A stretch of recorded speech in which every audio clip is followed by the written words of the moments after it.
Stahlhardt Papercraft.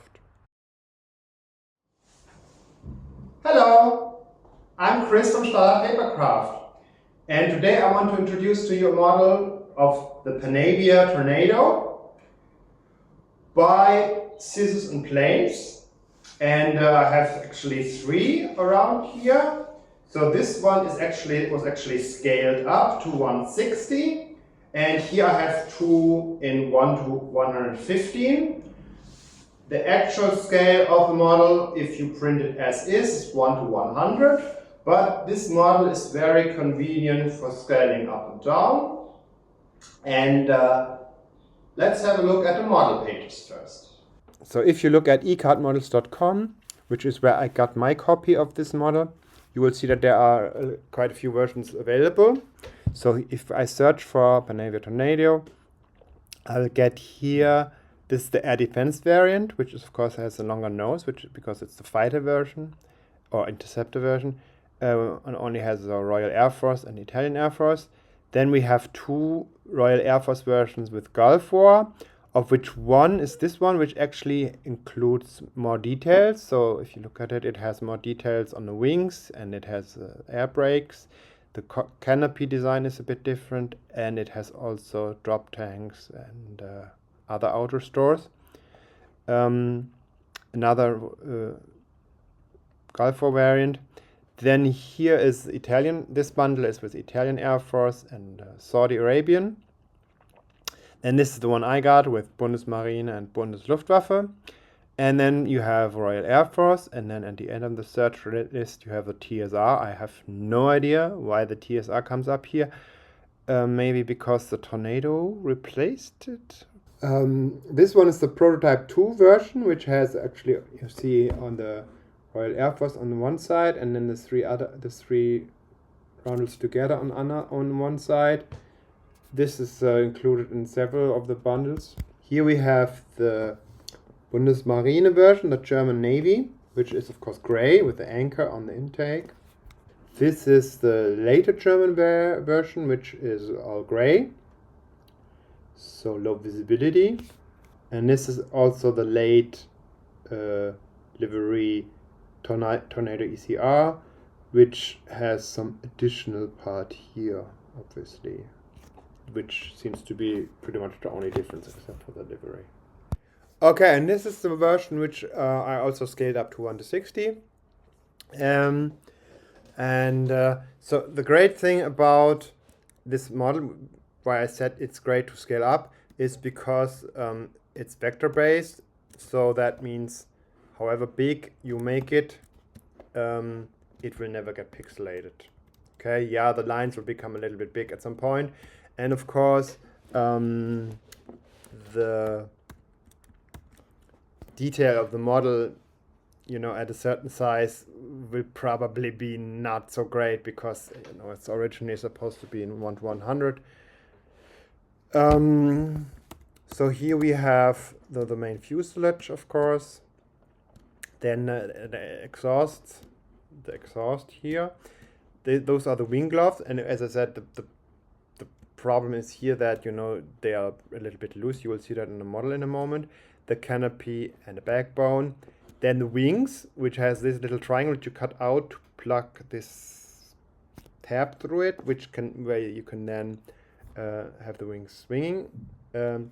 Really nicely done, I have to say. Bruno, if you're watching, respect. It's a very good idea. Then these things will go into the wing. Of course, the horizontal stabilizers, tail, and the intakes outside and inside. Then this is inside the tail. The landing gear I found is a little bit tough to build in 1 to 100. In 1 to 60 was okay. And then you have some small details, which is a little bit troublesome to see where do they go. Like this one, I found out from images, goes to the back of the lower side of the fuselage, the back, somewhere around here. I think it's even this one. And then you have the air refilling probe, which goes by the side of the cockpit. You have this thing, which goes under the nose, obviously. And you have some antennas go on top and on the bottom of the fuselage. And then the pitted tube in the nose. So, as for instructions, actually the only thing you get for any scissors and planes model is this. So it's this just how to build a paper model, and what does it do each, blah blah blah, valley falls, mountain falls, and so on. Yeah, if you are building your first model, this may be very useful, but you know, it doesn't tell you where parts go, which is a little bit annoying, because you have to, well, I mean, it depends if you think it's annoying. The thing is that you have to figure out yourself, based on images, where do parts go. And considering how quickly the scissors and planes models are produced, it's understandable, but you know, a real instruction would be much more helpful. Okay, now let's have a look at the actual models. And here's the 160. And then here we have the 1 to 115, which is a little bit smaller than the model as it's intended by the designer. Here you can see that there is a bit of detail, right? You have the air refilling probe, right? And then the wings. And then, so the back side is like this. It's just tubes, right? Then here's some small detail on the bottom. And yeah, so I think the general thing that you have to pay attention to with this model are actually here the swing wings and the shoulders, because this is not, because they are separate, so this is very loose, right? So if you don't get it done well, then this will like move around. And of course, the swing wing, as it does not include any thing to make sure that they go synchronous, so you can move them, but you know, you can also have them like this, because they are separate. So this is the Luftwaffe version with green camo, and then this is the Bundesmarine. So this one has a gray belly, and again here you can see. So this was the second one I built. So here I actually paid attention that, you know, the I think it's called gloves. I'm not sure if it's called gloves or shoulders. So at least this part of the wing, the fixed part of the wing, that it actually stays strong. Okay, so that you don't like have it like messing around, like, you know, because this wing is supposed to swing, not to flap. And now let's have a look at the 1 to 60. So as I said, the model is designed in 1 to 100, but because it's vector based, so it's very, it will scale up in a pretty good quality, as you can see, except the quality of the building, of my building, is not good. That's why you have the glue stains everywhere. So actually this one I did because, you know, I prefer 1 to 60 as a scale, and also because I felt that the landing gear was too troublesome in those tiny sizes. But as you can see, not only the artwork scales up good, but the model is actually also decent.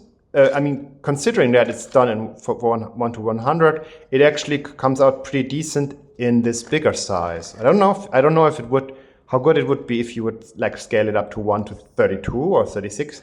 But I think in this size, it holds up with other models that are supposed to be in 1 to 60. Okay, so here we have the pitot, right? The pitot tube, the air refilling probe. Then this one here, I actually added some small antennas, which are also available. Then here's some intake. The landing gear is a little bit confusing because this part is, yeah, it's very confusing, like how you're supposed to use it. But you have really nice detail with the different strengths of the strut Then here those intakes in the back. And then, yeah, I think the engine, yeah, it's, you know, it's like the way that it's open here. This is not really like really great in this bigger size. In the smaller size, you don't really notice it. And what I actually did for this build was to keep the shoulders as one part. So I actually measured the distance required here between the two sides of the fuselage, and this is actually an ongoing part. Oh, you know, I broke off the antenna. This is actually an ongoing part rather than those separate gloves put on it, and this, of course, makes it much stronger than if you have the separate ones. And again, you can only swing the wings separately, and they will not automatically swing. Yeah, but I think, especially for beginners, I think it's a really nice model of the Tornado. The only thing, another small thing that maybe is not that great is that this landing gear. You know, like it's here in the, maybe it's because I did something wrong, but I don't know. But you know, it didn't really hold very well. So as you can see, it's not in a good condition, and yeah, it always like goes to its knees, which is of course not helped by the fact that you need to put weight in the nose for it to stand. But anyway, I think it's a really lovely model, and there aren't any, especially for the Luftwaffe, Bundesluftwaffe version, I'm not aware of any other version available as a paper model which is affordable and which is as decent. Yeah, so that's the model.